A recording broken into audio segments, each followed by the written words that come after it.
श्री पोबुराम ने कोआ के आंखें फोड़ दी। आखिर क्यों? गजब की जन कर देंगे, चैनल को सब्सक्राइब कर लो। दरअसल दोस्तों, त्रेता युग में एक कोआ ने श्री पोबुराम की पत्नी सीता माता को पैर में चोंच मार दिए थे, जिससे माता सीता का पैर में घाव हो गया था और भगवान राम ने क्रोधित होकर कोए के ऊपर तीर मार दिया, जिससे कोआ का आंखें फूट गया। फिर दर्द से बुरी तरह कोए को देखकर श्री पोबुराम को दया आ गया था और तब उन्होंने कोए को वरदान दिया था कि तुम्हें भजन कराने से पितृ प्रसन्न हो जाएगा। तब से कोआ पूजनीय हो गया। आपको बता दें, कोआ कोई ऐसा वैसा नहीं था, बल्कि इंद्रदेव का बेटा जानते थे। सिर्फ इतने नहीं, बल्कि कोआ का जिक्र हिंदू शास्त्र रामचरितमानस में भी मिलता है। आपका राय क्या है? कमेंट सेक्शन में जरूर बताना। जय सीताराम, जय हिंद। अंतरिक्ष में सूर्य की असली रंग क्या है? गजब की जानकारी देंगे मेरे भाई, वीडियो को एक लाइक कर देना। अंतरिक्ष में सूर्य का असली रंग सफेद होता है, जबकि पृथ्वी के वायुमंडल के कारण हमें पीला, नारंगी और लाल दिखाई देता है। दरअसल सूर्य की रोशनी में सभी रंग समान रूप से दिखाई देते हैं और पृथ्वी के वायुमंडल में सूर्य की रोशनी बिखरने का कारण सूर्य हमें पीले, नारंगी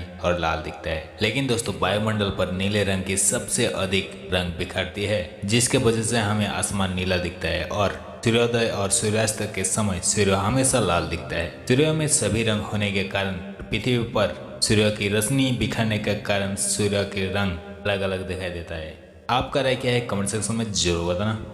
भारत आखिरकार पूरा दुनिया में इतना पॉपुलर क्यों है? गजब की जानकारी देंगे, चैनल को सब्सक्राइब कर लो। भारत की एकता पूरा दुनिया को आकर्षित करता है। प्राचीन इतिहास, संस्कृति, अलग अलग धर्मों और अलग अलग भाषाओं की खूबसूरती दुनिया का ध्यान इसी देश के ऊपर खींचा है। कहीं विशाल समुद्र, कहीं ऊंचे ऊंचे बर्फीला पहाड़, कहीं घने जंगल तो कहीं दूर दूर तक फैला रेगिस्तान, कहीं मैदानी इलाका की सुंदरता तो कहीं चट्टानों का आकर्षण। प्रकृति का ऐसा रंग शायद ही किसी देश में देखने को मिलेगा। दुनिया के पूरे मुस्लिम कंट्री में जितना मस्जिद है, भारत में उससे ज्यादा मस्जिद पाए जाते हैं। दुनिया का सबसे बड़ी मस्जिद भारत में है, उसका नाम है जामा मस्जिद। लेकिन सबसे बड़ा हिंदू मंदिर इंडोनेशिया में है। फिलहाल अभी मणिपुर में बन रहा है, जिस टेम्पल का नाम है इस्कॉन टेम्पल। भारत में 4 धर्मों और 22 भाषाएं हैं, लेकिन दुख की बात यह है कि भारत में राष्ट्रीय भाषा अभी भी नहीं बनी। कुछ लोगों को लगता है कि हिंदी भाषा तो राष्ट्रीय भाषा है, तो आप गलत हो। अगर आप यूपीएससी की स्टडी कर रहे हैं तो आपको जानना जरूर है। मेरा हिसाब से राष्ट्रीय भाषा संस्कृत होना चाहिए। जय हिंद, जय भारत। सम्राट चंद्रगुप्त मौर्य की मृत्यु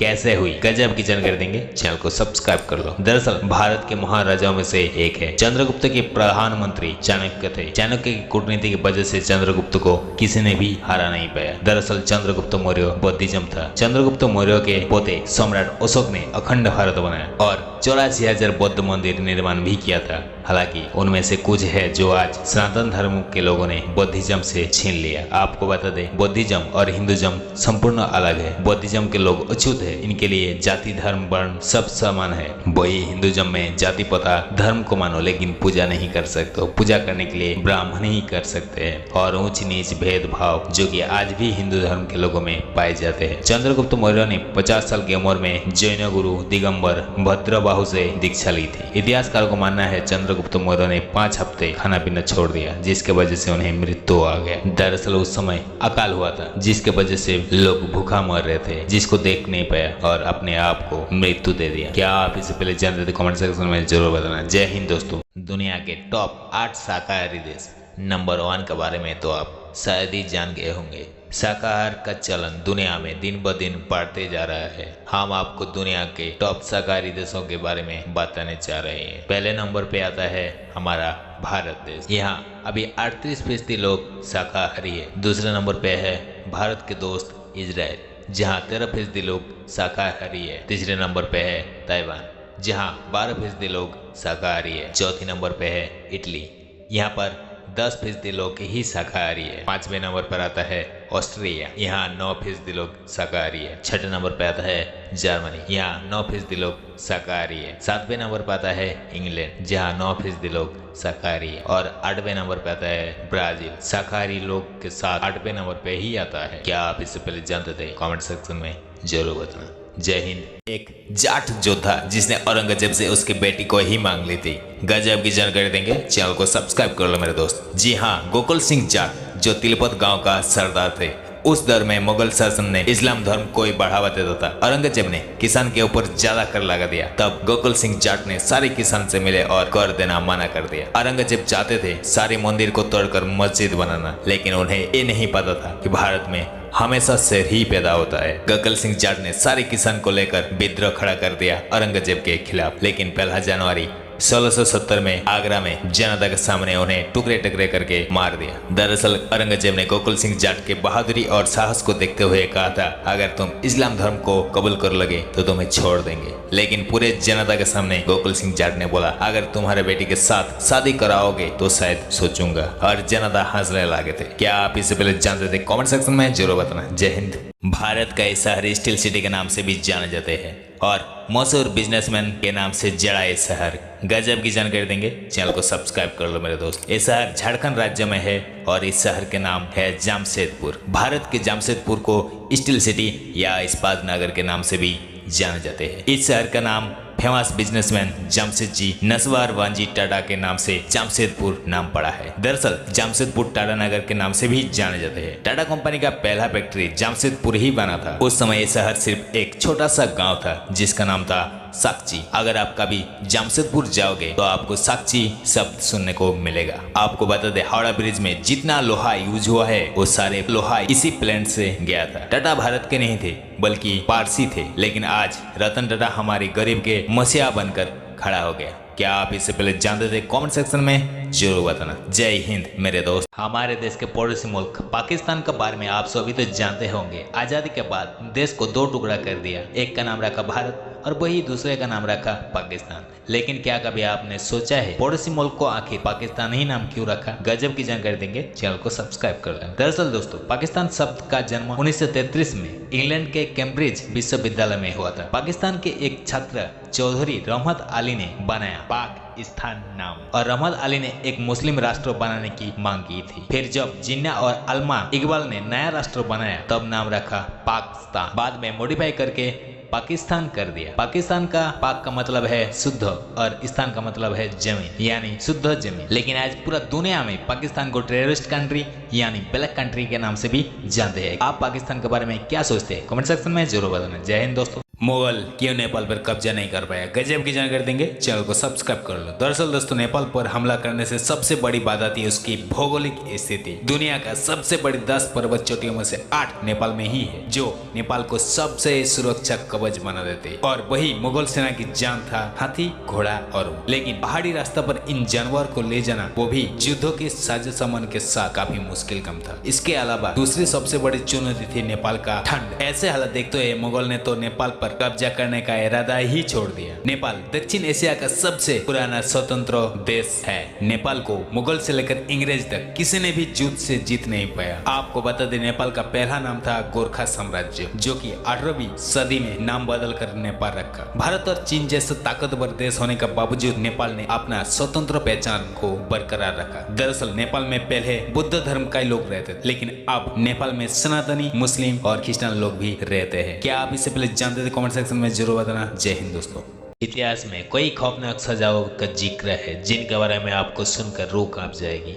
गजब की जानकारी देंगे, चैनल को सब्सक्राइब कर लेना। पहला नंबर पर आता है दक्षिण और दक्षिण पूर्व एशिया में दोषियों को सजा देने के लिए भारी भरकम हाथियों का इस्तेमाल किया जाता था और इसके लिए हाथियों को ट्रेनिंग भी दी जाती थी। दूसरा नंबर पर आता है मिस्र का कानून तोड़ने पर सजाओं के रूप में लोगों यानी दोषियों की नाक काट देते थे। इसके बाद उन्हें खास जेल भेज दिया जाते थे। तीसरा नंबर पर आता है लिंगसी, दुनिया का सबसे क्रूरतम और खतरनाक सजाओं में से एक है। दोषियों को पहले एक टेबल में लेटाकर बांध दिए जाते थे और फिर धारदार हथियार से चीरे लगाना शुरू कर देते थे। इसमें शरीर का टुकड़े टुकड़े हो जाते थे। और भी कोई खौफनाक सजाव थे, जैसे कि उबले हुए पानी में दोषियों को डालना, गरम तेल में दोषियों को डालना। आपका राय क्या है? कमेंट में लिखना। जय हिंद दोस्तों। बिल्ली काफी ऊंचाई से गिरने के बाद भी बच जाती है, ये चमत्कार कैसे होता है? गजब की जानकारी देंगे, चैनल को सब्सक्राइब कर लो। दरअसल बिल्ली इस धरती पर पाए जाने वाली अनोखी प्राणी है। अक्सर आपने देखे होंगे बिल्ली कई बार ऊंचाई से गिरने के बाद भी कुछ नहीं होता है। इसके मुख्य वजह है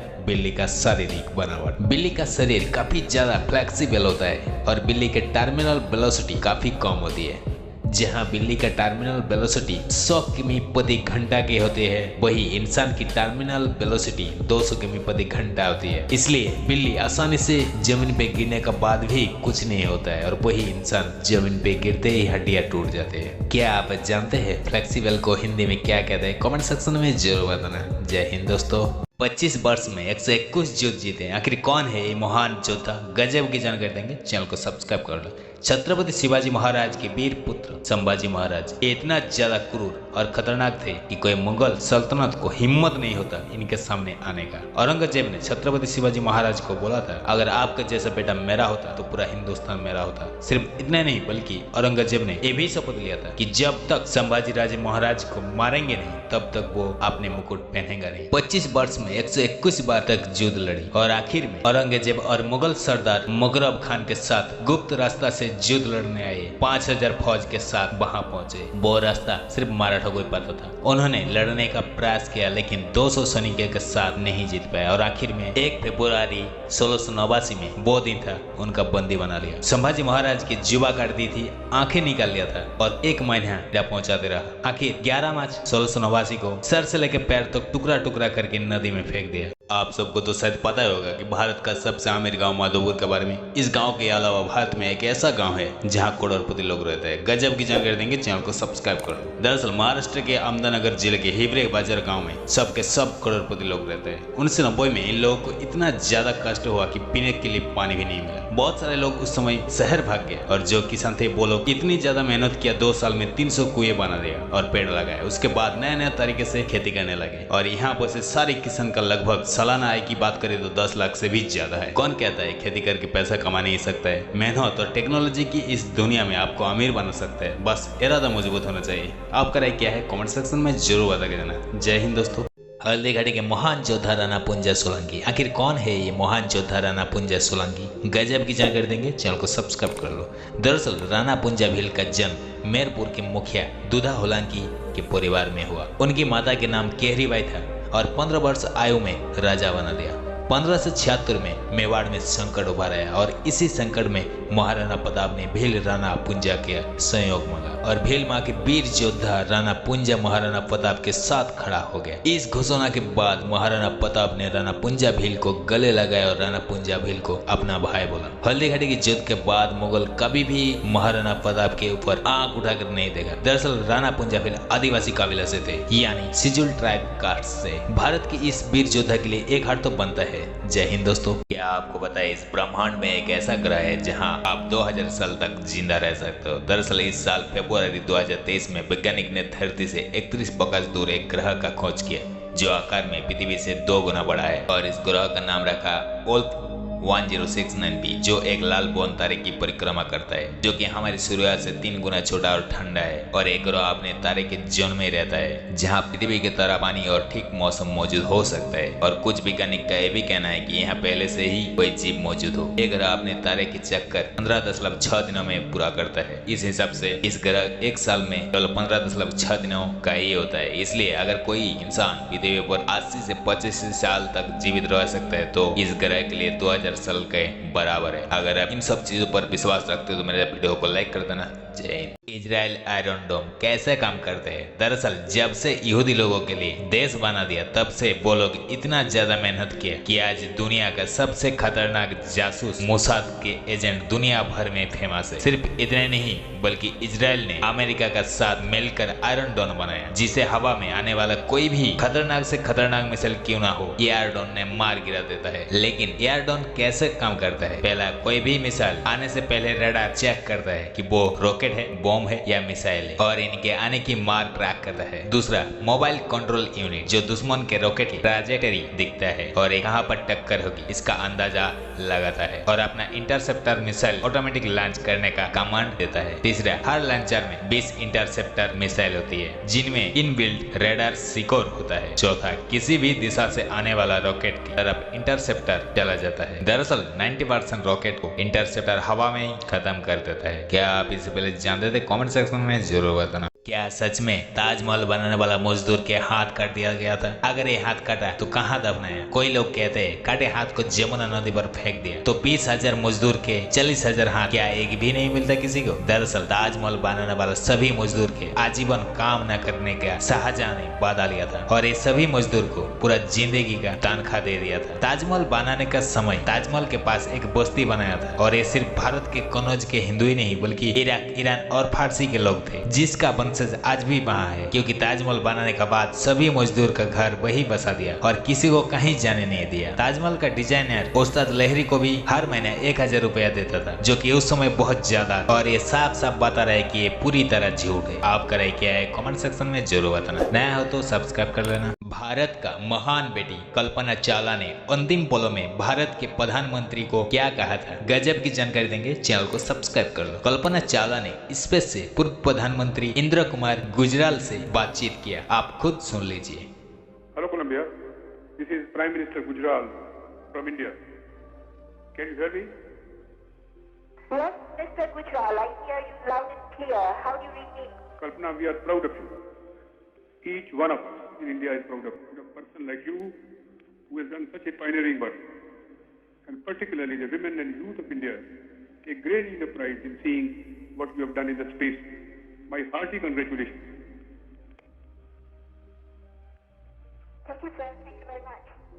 Now, when I think of you, I think what a long journey you have covered from Karnal to space, long distance. And therefore, when I talk to you, I feel I am talking to a person who is representing India in